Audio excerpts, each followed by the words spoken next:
Largaron.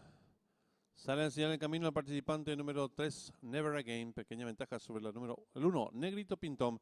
Tercero se desempeña el 2, Forastero. Cuarto viene accionando el número 4, Atom.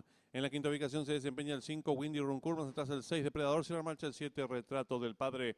Los competidores van a comenzar a enfrentar el codo. Hay lucha en la delantera, el número 3, Never Again, pequeña ventaja sobre el número 2, Forastero. Entre ambos se desempeña el 1, Negrito Pintón.